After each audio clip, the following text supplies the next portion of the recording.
বরিশালে লাগছে, বহু জায়গায় লাগছে। এক জায়গায় দেখলাম শ্রমিক লীগ আর যুবলীগে লাগছে। কে এসে সন্ত্রাস করছে, কে কারবাজি করছে?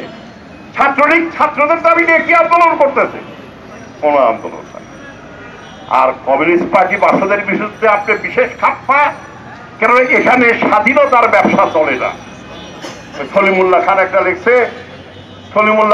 লিখছে যে কি স্বাধীনতার ব্যবসা, স্বাধীনতার ব্যবসা করে, মুক্তিযুদ্ধের ব্যবসা করে। একদা মুক্তিযুদ্ধ করিয়াছিলাম, সেই সুবাদে আমরা চিরকাল ক্ষমতায় থাকবো। আপনি তো কৌশল করতেছেন, আপনি নানান ধান্দা করতেছেন, এইভাবে দেশটাকে আজকে ধ্বংসের দিকে নিয়ে যাচ্ছে। আপনার এই যারা, আমরা বলতে চাই আপনি নাকি আগামীকাল যাবেন, আপনি সুস্থভাবে মিটিং করেন, আমরা চাই।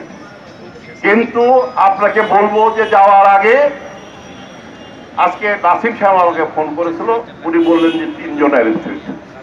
আমি ওখানে বেদানন্দের কাছে ফোন করলাম, বলেছে না 3 জন না, 1 জন অ্যারেস্ট হয়েছে।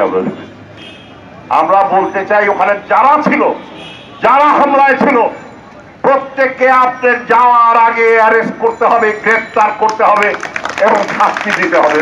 ওই রনির মতো না, রনিদের ছাড়লে আর জামিন দিয়ে দিল। বিশ্বজিতের কথা বললে কিছু লোককে অ্যারেস্ট করলো, জামিন দিয়ে দিল, আসল অপরাধীরা এখনো ধরা পড়ে নাই।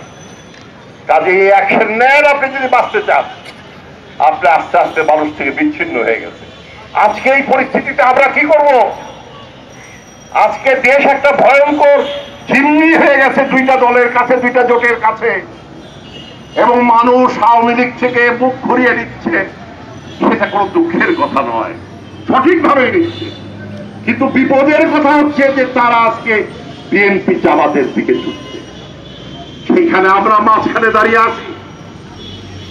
আমরা জামাতের, আওয়ামী লীগের সমালোচনা করি, আমরা তার দুর্নীতি লুটপাটের বিরোধিতা করি, একই সাথে জামাতকে আমরা নিষিদ্ধ করতে বলি এবং বিএনপির বিরোধিতা করি। আজকে আমরা যেখানে আজকে যারা আছি, আজকে তারা তো আমরা ঐক্যবদ্ধ হতে পারছি না। আমরা যে জোর মাছ একদিক দিয়ে গড়িয়ে আরেকদিকে যাচ্ছে, মাঝখানে আমরা একটা জাল পাচ্ছি, জালটা খুব ছোট, কমিউনিস্ট পার্টি আর বাসদের জাল। আমরা এখানে যারা আছি, বামপন্থী, দেশপ্রেমিক, গণতান্ত্রিক, 2 জোটের বাইরে আমরা যদি একত্র হই, আমি মনে করি আওয়ামী লীগ বিএনপির চাইতে অনেক বেশি শক্তিশালী হতে পারবো এবং মানুষ একটা আশায় বুক পাততে পারবে। আজকে তাই আমি বলি, এই হামলা আরেকটা আসতে পারে। শুনলাম রামপালে যে তেল গ্যাসের যে লং মার্চ, সেখানেও তারা বাধা দিতে পারে। কাজে এই যে হামলার মুখে আজকে আমাদের যে রাজনীতি, সেই রাজনীতিকে এগিয়ে নেওয়ার জন্য আমি আজকে এখানে দাঁড়িয়ে আমি ধন্যবাদ জানাই যে সমস্ত রাজনৈতিক দল তারা এখানে এসে উপস্থিত হয়েছেন, তাদেরকে ধন্যবাদ জানাই। বামপন্থীরা তারা এখানে এসে উপস্থিত হয়েছেন, ধন্যবাদ জানাই। তারা আমাদের সম্পর্কে অনেক সমালোচনা করেন, তারাও আমরা জানি, আর তাও আমরা জানি। তারা আমাদেরকে কথা বলেন যে আমরা আওয়ামী লীগের প্রতি একটু নরম আছি। সেই নীতি আমরা বহু আগে বিসর্জন দিয়েছি। আমরা আমাদের স্বাধীনভাবে, আমরা কমিউনিস্ট পার্টি আমাদের সংগ্রামে এগিয়ে যাচ্ছে। এবং আপনি দেখবেন অন্য কোন দলের উপরে নয়, হেফাজত, জামাত, আওয়ামী লীগ বারবার কমিউনিস্ট পার্টির উপরে হামলা করে। এটাই হচ্ছে লক্ষণ। কারণ আমরা সত্য কথা বলে দিতে চাই, আমরা কাউকে ছাড় দিতে চাই না। আমরা শেখ হাসিনাকে বলে রাখতে চাই, আওয়ামী লীগকে বলে রাখতে চাই, কান খুলে শুনে রাখেন, আমাদের কণ্ঠ স্তব্ধ করতে পারবেন না। আমরা আপনাদের যে ব্যর্থতা, দুর্নীতি, তার বিরুদ্ধে আমরা দাঁড়াবো। আমরা জামাত শিবিরের বিরুদ্ধে তাকে নিষিদ্ধ করার দাবি আমরা বলবো।